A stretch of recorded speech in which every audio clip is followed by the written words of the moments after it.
Good Tuesday morning, and thank you for joining us here on KARE 11 News Now. I'm Jason Hackett. Let's get right to your headlines. If you're heading out, grab a raincoat or an umbrella. We have a very wet day ahead in Minnesota, and our weather team is calling a weather impact alert day. The alert is because of possible heavy rain that you could see until 7 o'clock tonight. It's going to be a bit of a washout. We're going to check in with meteorologist John Ziegler in just a little bit for your full forecast. Well, the other big story that we're tracking here, Minnesota lawmakers missing an 11:59 p.m. deadline to pass a budget. So that means they're heading back to work this morning to iron out their differences before Governor Walz calls a special session to get this thing across the finish line. Audrey Russo has been tracking reaction all night. She's here with details. Well, all things considered, it's a good day for lawmakers to be inside. They'll be here in the Capitol for the next 2 days in working groups, trying to reach a compromise on the budget bill where there's still some tension.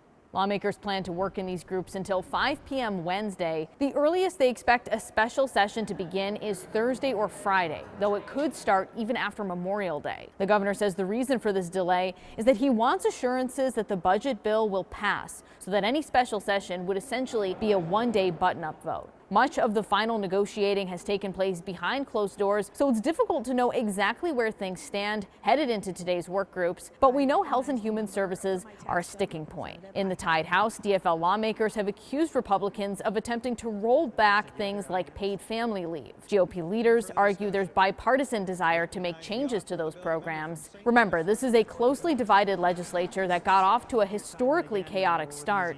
The House is still operating under a power-sharing agreement, and both party leaders last night reflected on how that's going. The opportunity is to team up and work together and to kind of step out of that normal Democrat versus Republican frame. Unfortunately, some people haven't accepted that invitation. You didn't see as many things getting passed through, but the things that needed to made their way through. But there was already bipartisan support on everything that passed from committees because it had to be, and then what you saw pass off the House floor. Again, the earliest that lawmakers expect a special session to begin is either Thursday or Friday. They say that they do expect to work through the weekend if they can't reach an agreement sooner. Back to you. Audrey, thank you. A look over Minneapolis this morning, where just after lunch, the City Council Business, Housing, and Zoning Committee will discuss adding a new 2% booking fee on hotel reservations. Leaders say the roughly $6 million in revenue would go towards a tourism improvement district and be part of Meet Minneapolis's master plan for the city's visitor economy. A historic decision for the Minneapolis Police Department. For the first time, civilian chiefs will join the department's executive leadership. The two bureaus were created 2 years ago by Chief Brian O'Hara. It's part of the reforms he hopes will build community trust and focus on oversight of officer conduct as well. Chief O'Hara says he recruited Ayodele Famadu and Ganesha Martin for these roles and says it's a step in the right direction for not just the department, but for the city as well. Bringing in non-sworn professional leadership at this level marks not only progress, but it also ensures that we will be more responsive, more transparent, and more inclusive as we try and meet the community's needs. Chiefs Famadu and Martin both bring unique perspectives and a genuine commitment to positive change. So one thing mentioned is the backlog of cases the department has been working on improving. There will be an independent review coming out today where we'll get a better idea about where they stand with this issue. Developing right now, a Twin Cities woman is suing Allina Health, alleging her doctor removed the wrong organ during surgery. According to the lawsuit, the Plymouth woman's spleen ruptured and her doctor recommended removing it. But after the 2022 surgery, a scan showed her left kidney was missing and her infected spleen was still there.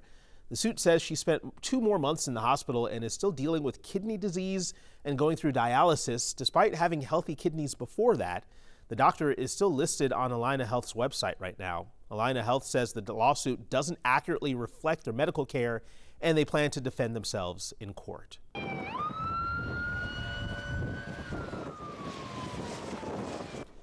Some incredible video this morning from Oklahoma showing a dangerous rope tornado touching down in Arnett, Oklahoma. Storm chasers captured the twister as it moved across the ground for some time, throwing debris in the area, as you can see from this video. This is one of just several tornadoes that were reported across Oklahoma over the weekend. At least 27 people have been killed across the country's midsection by a string of violent storms that has spawned numerous destructive tornadoes. New this morning, Lyle and Eric Menendez will have to wait until the end of August to go before a parole board. The brothers were convicted of murdering their parents back in 1989 and sentenced to life in prison with no parole. That sentence was adjusted last week to 50 years to life in prison, but with the possibility of parole. Parole hearings were set for June, but those were delayed until August 21st and 22nd. The ultimate decision to release the brothers rests with California Governor Gavin Newsom.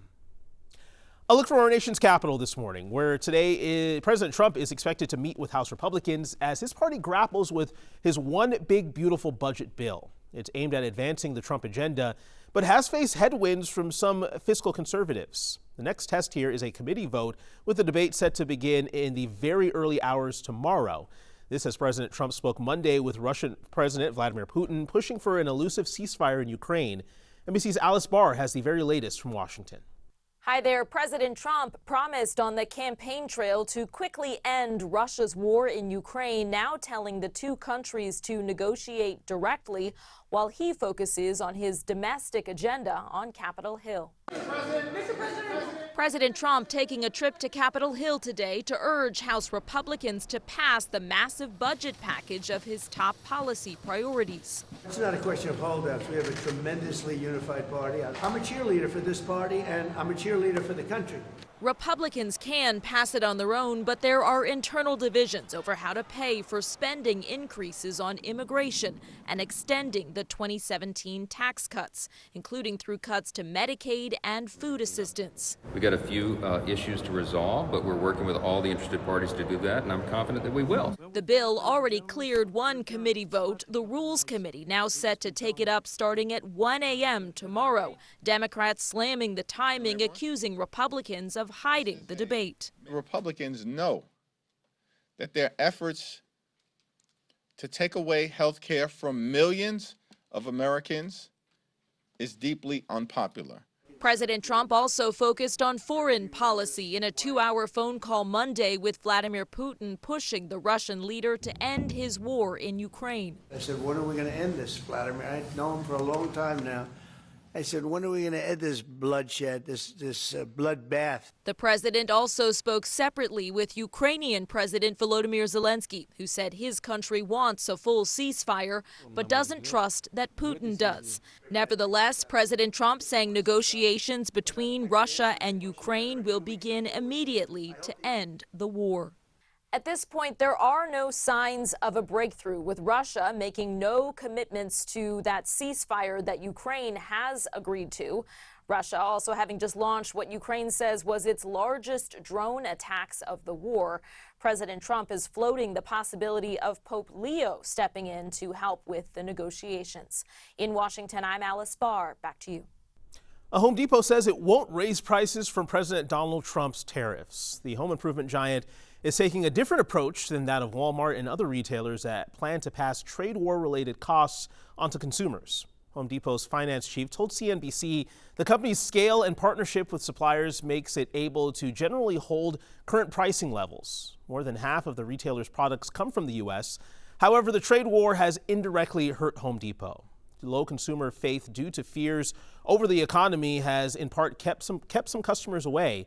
Home Depot reported sluggish earnings on Tuesday, weighed down by a weak housing market and consumers taking on fewer large-scale renovation projects. Right now, Target Circle members can now get lower price deliveries. Target just announced they're getting rid of markups for same-day delivery prices. That means there's no markup from Target or any of the other retailers in their network, including CVS, Lowe's, Hy-Vee, and PetSmart. Target says this will save members an estimated $20 per order. The battle for the West begins tonight in Oklahoma. The Wolves and the Thunder tipping off Game 1 of the conference finals at 7:30 tonight. But as the matchup was set, some Minnesotans were getting locked out of buying tickets on Ticketmaster. Go into the checkout, takes me to the next screen, and I see like a huge caution box, and it's like a message saying if you're not a resident of Oklahoma or like a couple other states that are surrounding the area, you're essentially not allowed to go. So we're told the practice is called geo-locking, and it isn't new. A local ticket broker says it's a PR stunt any entertainer can use to prevent people from buying tickets to resell. but he says there are still reputable resale sites with tickets for the games available.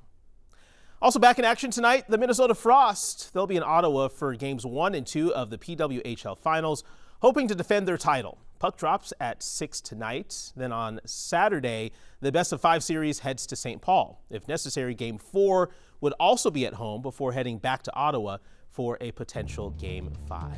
Stick with us. More news and weather coming up after the break.